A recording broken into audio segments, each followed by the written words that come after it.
Mini अपनी माँ की इकलौती लड़की थी। मिनी, तो इतनी सुबह उठकर कहाँ जा रही है बेटी? माँ, तेरी तबीयत तो खराब रहती है, अब मुझे ही कुछ करना पड़ेगा, वरना तेरी दवाई के पैसे कहाँ से आएंगे और ये घर कैसे चलेगा? इतनी सी उम्र में तो मेरी कितनी फिक्र करती है। सच में अगर मेरा कोई लड़का भी होता ना, तो वो मेरी इतनी फिक्र नहीं करता जितनी तू लड़की होकर करती है। माँ, तू भी क्या ये लड़के लड़कियों की बातों में उलझी रहती है? मैं तेरे लिए लड़का भी हूँ और लड़की भी, और तू ऐसा मत बोला कर, मुझे अच्छा नहीं लगता। मैं तेरी बेटी हूँ, तेरी फिक्र करना मेरा कर्तव्य है। ठीक है, जब तुझे अच्छा नहीं लगता तो मैं नहीं बोलूँगी, लेकिन तू ये तो बता, तू काम क्या करेगी? माँ, मुझे कल एक नौकरी मिली थी और मुझे कोई ज्यादा भारी काम भी नहीं करना, बस थोड़ी साफ सफाई कर देती हूँ, उससे मुझे पैसे मिल जाते हैं।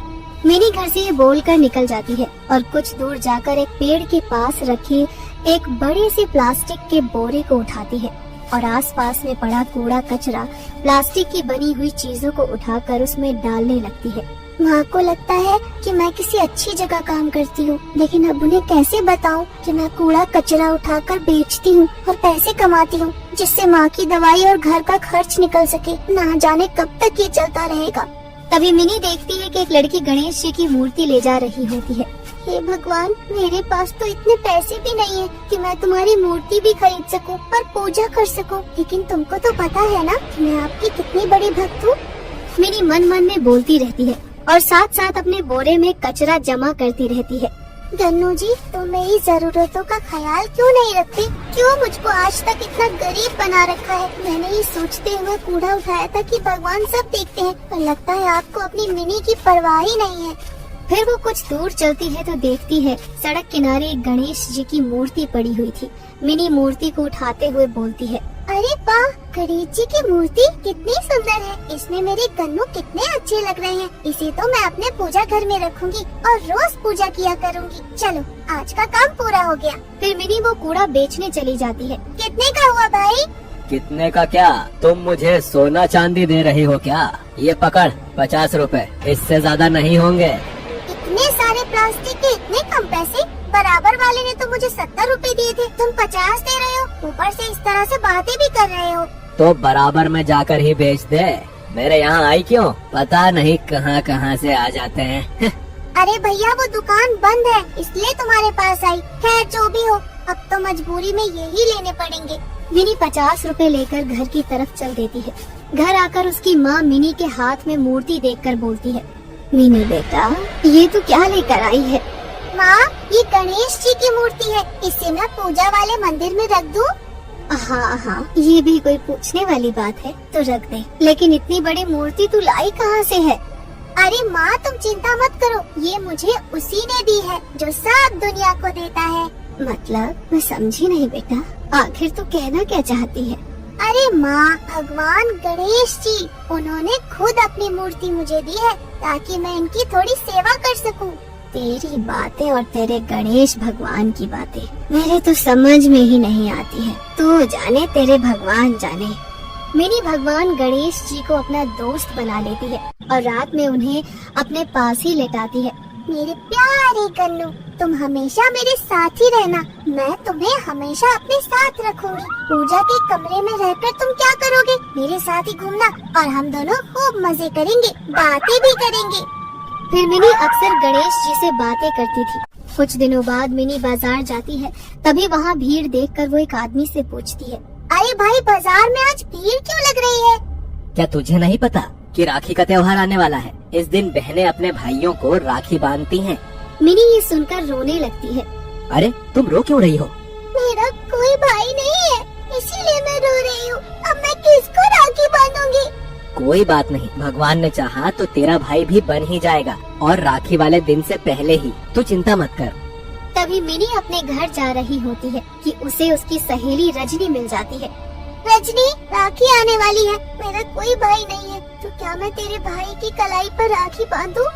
तू पागल हो गई है क्या? मैं अपने भाई की कलाई पर तुझे राखी क्यों बांधने दूंगी? और वैसे भी किसी कबाड़ उठाने वाली से मेरा कोई भाई राखी नहीं बनवाएगा। कोई भी कूड़ा उठाने वाली को अपनी बहन नहीं बनाएगा।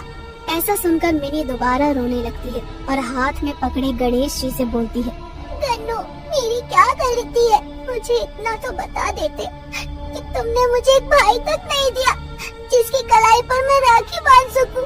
अब मैं किसकी कलाई पर राखी बांधूंगी? जाओ, अब मैं तुमसे भी बात नहीं करूंगी। वो रोते हुए गणेश जी को वहीं पर छोड़कर अपने घर की तरफ भागने लगती है।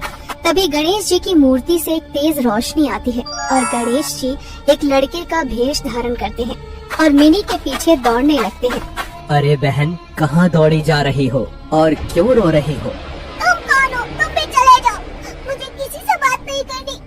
अरे लेकिन सुनो तो, मुझे बताओ क्या हुआ है, तुम क्यों रो रही हो?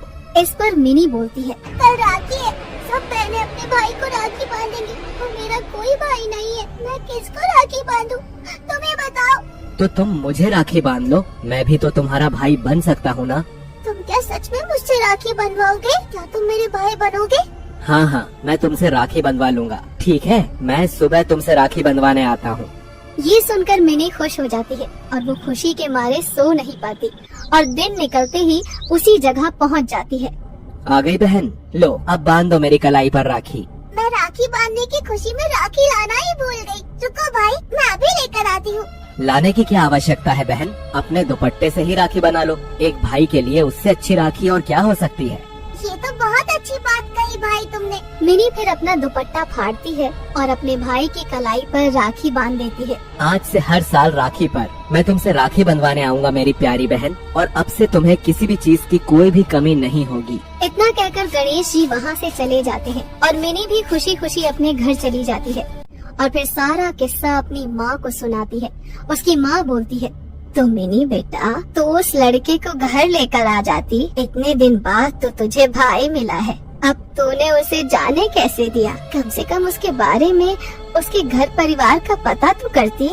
माँ, भाई की खुशी में मैं पागल ही हो गई थी और तुझे बताने के लिए मैं दौड़ते हुए घर चली आई। मिनी अगले दिन अपने भाई को पागलों की तरह ढूंढती है, लेकिन वो लड़का उसे कहीं नहीं मिलता। आखिर हताश होकर मिनी दोबारा उसी जगह पर पहुंच जाती है जहां उसने गणेश जी की मूर्ति को रखा था। अरे कन्नू जी, आप यही हो? मुझे माफ कर दो, आज मुझे भाई आपकी वजह से ही मिला और मैं आपसे ही नाराज हो गई थी। फिर मिनी उन्हें उठाकर घर ले आती है और अपने बराबर में लिटा लेती है।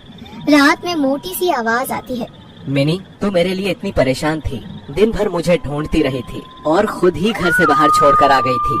मिनी को सब समझ आ जाता है कि गणपति जी ही उसके भाई के रूप में आए थे, तो वो उनकी तरफ देखकर बोलती है, तो क्या तुम थे कन्नू जो मेरे भाई बनकर मुझसे राखी बंधवाने आए थे?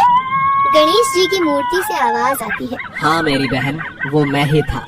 मैं तुम्हारा भाई बनकर आया था और हमेशा राखी पर तुम्हारा भाई बनकर मैं तुम्हारे पास राखी बंधवाने आऊंगा।